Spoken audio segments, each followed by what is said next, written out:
Oi, boa noite. Há poucos dias para o fim de 2021, a entrevista coletiva entra no modo balanço e projeções para 2022.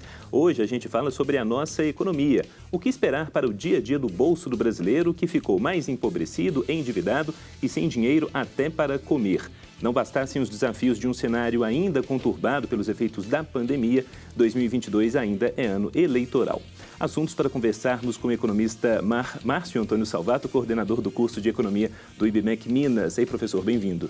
Obrigado pelo convite. E a gente recebe também aqui no Entrevista Coletiva o professor de Economia, o Paulo Feitosa. Bem-vindo, professor. Bem-vindo a vocês também. Agradeço o convite e cumprimento a todos os telespectadores.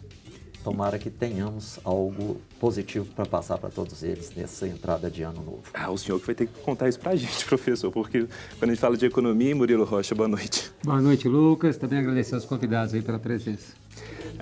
Professores, eu gostaria de começar então aqui a nossa conversa pedindo uma projeção inicial para esse 2022. Antes de a gente jogar aqui números em cima da cabeça de quem está nos acompanhando, na previsão do senhor primeiro, professor Márcio, o 2022 vai ser um bom ano, pensando aí no bolso de quem está nos assistindo, sim ou não? Não. Direto. Bem direto. Eu acho que a taxa de crescimento vai ser muito próxima de zero. Ainda teremos o problema da inflação, o problema de um ano eleitoral que gera bastante incerteza sobre variáveis como câmbio, por exemplo, variáveis financeiras. Então, nós teremos alguns problemas para o consumidor. Obviamente, sempre em anos que são anos ruins, surgem também oportunidades que a gente pode falar delas. Professor Paulo. Na minha opinião também, concordo com o professor Salvato, não vai ser um ano bom em maneira geral, em função da queda do nível de renda, da precarização do trabalho, ainda de alguma ameaça de retorno de medidas de contenção e de restrição em função da pandemia, que a gente não tem uma perspectiva de que já está completamente solucionada, e especialmente da antecipação do calendário eleitoral, porque tradicionalmente os 4, 5 primeiros meses de todo ano eleitoral, a economia ainda funciona de maneira regular. Mas, a partir daí, começa a ser atrapalhada, começa a ter uma interferência muito forte das questões políticas. Como a corrida eleitoral já começou, já estamos em plena corrida eleitoral, provavelmente não teremos nem esse espaço de 4, 5 meses e a precarização do trabalho, a queda do nível de atividade econômica, a queda do PIB que estão esperando, já tem instituições financeiras projetando menos 0,5% de crescimento do PIB, ou seja, não vamos crescer. Também a questão da pandemia, a questão da inflação que corrói o salário já parco, já pequeno, das pessoas que na verdade nem são mais assalariadas, elas vivem agora de bico, bico oficializado, bico sob a nomenclatura de empreendedorismo, mas é o antigo bico. E as pessoas tentando se virar para conseguir levar comida à mesa para não precisar ficar vasculhando lixeiras e em fila de açougue de osso. Uma uberização, né, que a gente vem falando também. Exatamente. Agora, professor, em cima desse tema específico da inflação que o senhor terminou falando, a gente tem visto a inflação sobre os alimentos, talvez o que mais preocupa aí os brasileiros, a inflação sobre os alimentos, a questão da gasolina também, que já tem, né, outros fatores que influenciam.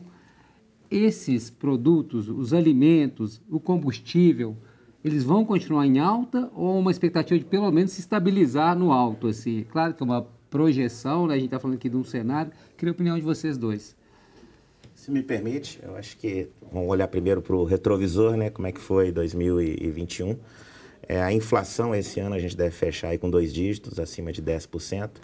E o primeiro fator que subiu a inflação já no início do ano foi a própria segunda onda da pandemia, que mudou o padrão de consumo. Essas pessoas, elas indo consumir mais em casa, você vê que pressiona a inflação de alimentos, bebidas, artigos da casa.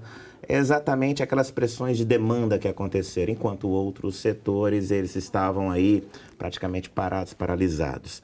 E depois a gente teve uma segunda onda que veio por causa de um processo de que a função de produção ali estava um pouco desorganizada. Desorganizada porque quando você começa a recuperar a atividade econômica, alguns setores demoram um pouquinho para pegar no acelerador novamente, enquanto a demanda já está antecipada e você vê uma desorganização dessa produção, principalmente na parte de insumos, por exemplo, o caso do chip, né? O famoso chip que tem no carro e o carro não pode ser entregue porque não está acabado, porque o chip não chega. Isso gera inflação também no automóvel, que vai para depois para o automóvel usado também, por causa das filas de consumo. E, por fim, o problema que foi o problema aí que a gente chama, que é uma questão de oferta, que era o preços de commodities, preços de combustíveis subindo, e isso gerou aí um reflexo no setor de transporte, na parte de logística, que vem junto com esse setor de transporte. Ora, disso tudo, o que continua em 2022? A parte de desorganização de produção, isso está sendo já organizado naturalmente, então isso não teremos mais essa pressão. A pressão de demanda que a gente tinha aí por causa da alteração do padrão de consumo, isso vai também sendo amortecido, uma vez que a atividade econômica, mal, ela está voltando ao que era o patamar do ano anterior. E ainda fica, talvez, uma pressão na parte de combustíveis. Então, a inflação no primeiro trimestre, ela ainda deve ser elevada. Na hora que você pega de 12 meses, tira o primeiro mês, janeiro, e acrescenta o janeiro de 2022. O primeiro trimestre ainda a gente deve estar com um patamar de inflação elevado, mas essa coisa deve resolver fechando lá em 2022, algo em torno de 5, 5,5, algumas previsões colocam nesse sentido. Então, a inflação, a política monetária julgando essa taxa Selic lá para cima, tentando segurar a inflação, gera um controle da inflação que vai demorar durante o ano, não vai ser imediatamente, mas gera um problema que taxa de juros elevada, a atividade vai ficar comprometida. Então, nós não teremos uma recuperação econômica em 2022, que é o que todo mundo aguardaria. Então, por isso que é o grande problema de 2022, desse reaquecimento. A gente não deve ver um reaquecimento da economia. Professor. Na minha opinião, concordo em parte com o professor Salvato, eu creio que nós sofremos uma série de questões, não necessariamente ligadas à demanda interna, mas ligadas à demanda externa. A retomada de países grandes consumidores de produtos, de commodities, como o petróleo, o nosso minério de ferro, o aço e até mesmo soja e produtos do agrobusiness. E acontece o seguinte, essa plantação de soja que cresce, que bate recordes, que nos deixa sempre satisfeitos e a balança comercial vai lá em cima e dá positiva, por outro lado, ela traz um problema, ela afasta, ela vai invadindo espaços onde se dava a produção do pequeno produtor rural, que é quem gera a produção alimentar. A produção dos alimentos, arroz, feijão, de hortifruti, essa parte toda vai sendo afastada para rincões mais distantes ou para aniquiladas mesmo do processo econômico pela expansão das grandes plantações. E o que acontece é que a gente ainda tem, para nosso prejuízo, a questão do clima, a questão ambiental, que está sendo extremamente maltratada nesses últimos anos. Ontem mesmo saiu aí a notícia, essa semana mesmo saiu aí a notícia de desmatamento em regiões equivalente a 7 cidades de São Paulo, quer dizer, é uma loucura. E o governo ainda incentiva esse tipo de postura, né, para passar a boiada, ao invés de tentar conter esse tipo de situação. E aí o que acontece? O clima é afetado. O clima é afetado, nós estamos vivendo uma das secas mais drásticas dos últimos anos.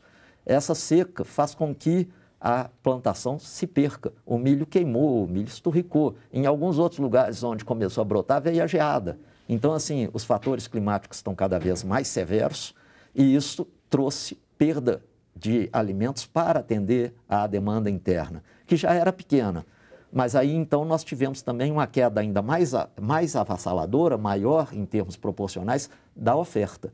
E com isso, então, junta-se o preço de cereais como a soja elevados, o pessoal que cria gado, cria frango e etc., para dar ração tem que trazer com base no farelo de soja, em uma série de outras coisas, cujo preço está elevado. Então, sobe toda a cadeia das carnes, da produção de carnes. Sobe toda a cadeia, aí o petróleo sobe, porque a retomada dos países europeus, a China, os Estados Unidos, faz com que aumente a demanda de petróleo. O petróleo bateu 80 e poucos dólares. Agora deu uma queda, deu uma refreada, mas há a previsão de que o ano que vem pode voltar a bater os 80 e tantos dólares. E com isso, então, afeta toda a cadeia de combustíveis. Essas altas devem continuar. Eu acredito que vai depender muito, e por isso que eu, na primeira parte, falei da questão da pandemia. Vai depender muito de se os países europeus ultrapassarem esse período que eles estão vivendo agora, se voltar a retomarem em algum momento em 2022. Então, o que eu penso é que essa política que o Banco Central, e é a única que ele tem para adotar, dado o instrumento que ele adota, o sistema de metas, é a taxa de juros. A taxa de juros afeta a demanda e controla a inflação se a demanda for a principal causadora. E não é. São choques internos dessa produção que eu acabei de falar e choques externos. Ora, então nós vamos conviver com juros elevados, o que restringe crédito, o que restringe em financiamentos, o que restringe investimento, o que restringe criação de novas empresas e oferta de trabalho. Isso nós vamos conviver também com uma questão: quanto maior a taxa de juros, a Selic, maior a dívida do governo brasileiro, maior o custo do pagamento dos juros, que já é hoje a maior parcela do orçamento. Então, nós vamos ter um gasto maior ainda, o que agrava as contas públicas, o que agrava a crise fiscal que o país já está vivendo e que, pelo visto, dada a necessidade de quem está no governo se reeleger, vai abrir as comportas, vai jogar dinheiro, o que é uma irresponsabilidade total e que não vai resolver, porque a inflação vai fazer o favor de engolir grande parte desse dinheiro que o governo estiver injetando meramente para efeitos eleitorais. Porque se fosse injetando num programa sério de criação e transferência de renda para aqueles que são necessitados, e aqui no Brasil cada vez mais a gente percebe a existência desses necessitados, o que a gente teria era não o abandono de um programa como o Bolsa Família, que tinha contraparte daqueles beneficiários. Eles tinham que pôr o filho na escola, eles tinham que fazer exames médicos, eles tinham que fazer os filhos vacinarem. Esse programa agora, esse novo Auxílio Brasil, acaba com tudo isso, não dá contrapartida nenhuma. Então, criticava-se muito o Bolsa Família porque era da esmola. Mas era uma esmola que o pessoal tinha do outro lado umas exigências para ensinar a pescar. Agora, só esmola. Bom, o Entrevista Coletiva está indo para o seu intervalo e volta já já para a gente continuar discutindo os cenários da economia em 2022.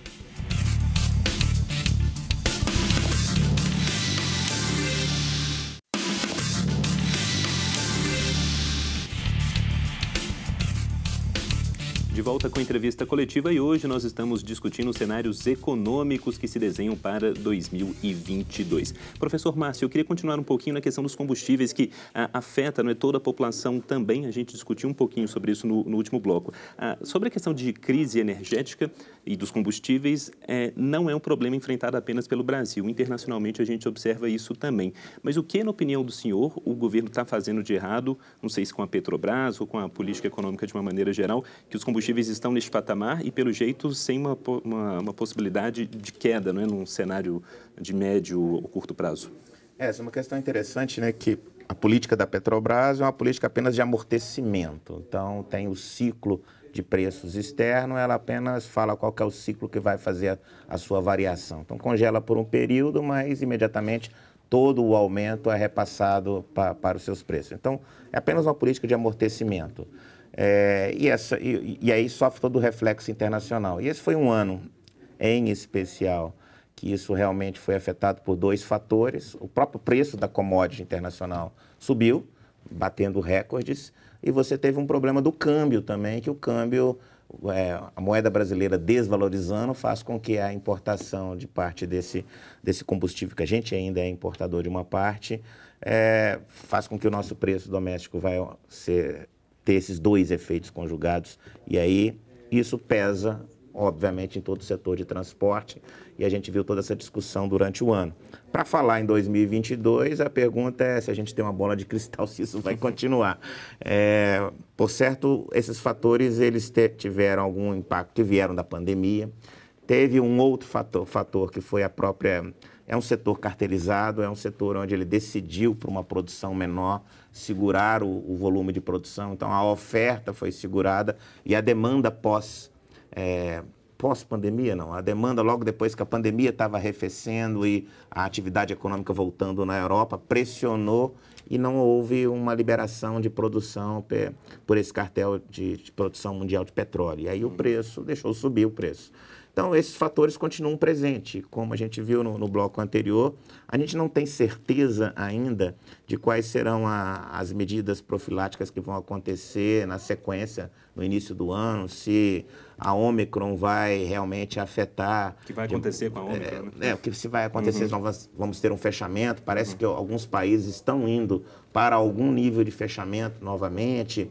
Então, a gente tem uma dúvida, tem uma certa incerteza. Se virar uma outra variante que vai continuar e vai pedir aí uma quinta dose, quem sabe a quarta dose está sendo aprovada aí para os imunossuprimidos. Então, a gente vai conviver com esse cenário de incerteza, mais uma incerteza. E incerteza afeta preços, incerteza afeta posicionamento desse consumidor, posicionamento da oferta, não se faz investimento sobre incerteza. Por isso que é um ano que realmente você tem uma conjugação de vários fatores que leva a bastante incerteza, né? Tem o problema fiscal, que aí a gente acabou de hoje discutir no orçamento, qual é o orçamento que vai ser aprovado. Grande parte desse orçamento é para pagar o aumento de juros que nós estamos acontecendo para controlar a inflação. Então, virou uma bola de neve. Então, é um ano que realmente tem muito problema para resolver e a gente já está com um patamar de problemas elevado, então por isso que não é um bom ano para uma previsão de crescimento, aí ao contrário.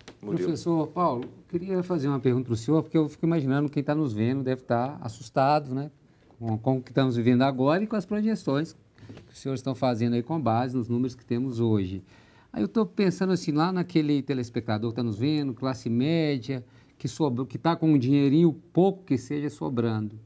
E aí eu penso nas aplicações, nada rendendo também, tudo complicado. O senhor tem alguma orientação para quem está nos vendo, o que fazer com esse...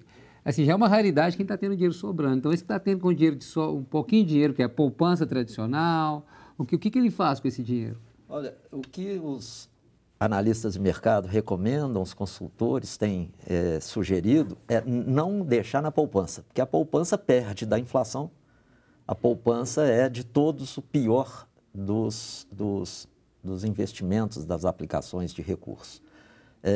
Alguns estão sugerindo fundos de renda fixa, aqueles que pagam algo próximo da CDI, que são com a mesma garantia, até o limite de R$250 mil, garantidos pelo Fundo Garantidor de Crédito, então tem uma tranquilidade, tem a liquidez, que a poupança também nos promete pagar, nos promete render, e tem juros mais elevados, um retorno maior do que a da poupança. Então, segurança, liquidez e rentabilidade, os fundos vão permitir. O problema é que esses fundos pagam imposto de renda. E aí tem que olhar não só o cálculo em relação à remuneração líquida já descontada do imposto de renda, e uma outra questão que eu acho que é fundamental é a taxa de administração que todos os gestores de fundo cobram, e aí para a pessoa negociar, e nesse aspecto o Open Banking, o Open Finance que está aí no mercado ajuda bastante, porque a pessoa tem condições e os gerentes todos de instituições financeiras estão de olho nos clientes para falar, olha, eu te dou a taxa mais baixa, mais reduzida, a que te promete um retorno superior a outras instituições. E muitas fintechs nem estão cobrando mais taxa de administração, né? Então é interessante aí para a pessoa olhar. Exatamente. Agora, sim, sempre lembrando, tomar cuidado. Claro. Consultar quem é do mercado. Não é consultar amigo, parente, cartomante, porque isso não vai dar certo. E deixar na poupança, por mais que seja tranquilo, a pessoa acaba perdendo da inflação. Agora, professor Márcio, a gente falando desse pouco dinheirinho da pessoa que tem alguma coisa ainda pensando em investir. Quem tem um pouco dinheirinho, por exemplo, e está pensando em viajar? A gente sabe, uma viagem para o exterior está difícil? Tá.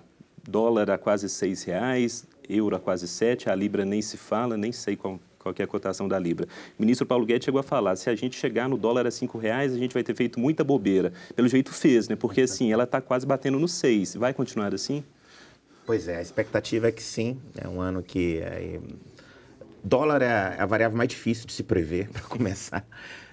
Mas porque ela sofre várias influências de curto prazo, curtíssimo prazo. Portanto, qualquer noticiário, né? Até especulativas. Né? Até especulativo. E, portanto, qualquer noticiário afeta a cotação dessa moeda.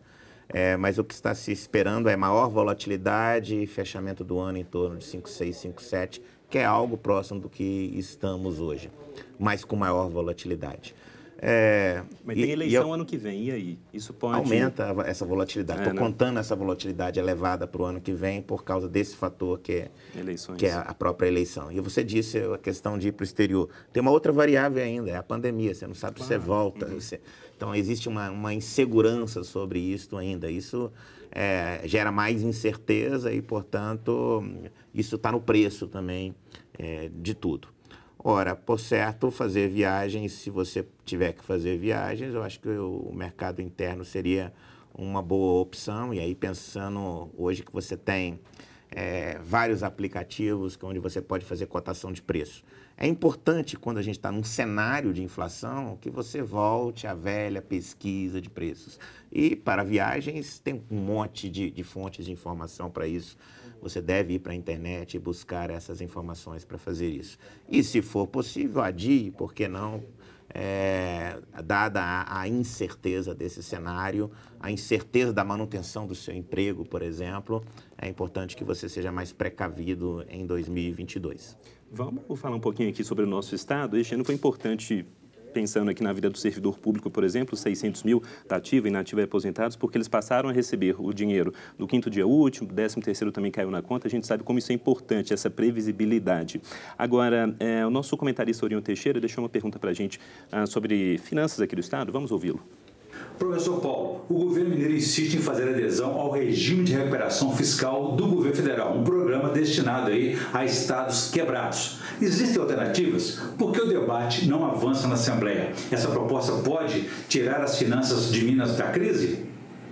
Olha, o assunto é denso e temos pouco tempo. Professor, regime de recuperação fiscal, e aí? Olha, o regime de recuperação fiscal foi negociado dentro do bojo de uma outra negociação em que o Estado entrou com os créditos que tinha contra a União em relação à Lei Candir e a União com créditos que tinha contra o Estado em relação a dívidas que ele foi quitando, garantindo e pagando ao final das contas. Esse encontro de contas foi extremamente desigual, foi extremamente injusto.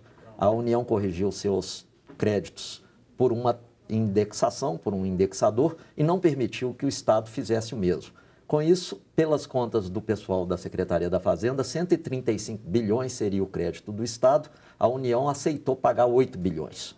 8 bilhões até 1937. Então, para receber esses valores, que não vão ser valores significativos nesse início agora, para receber isso, teria também que negociar a entrada no plano de recuperação fiscal, nesse regime.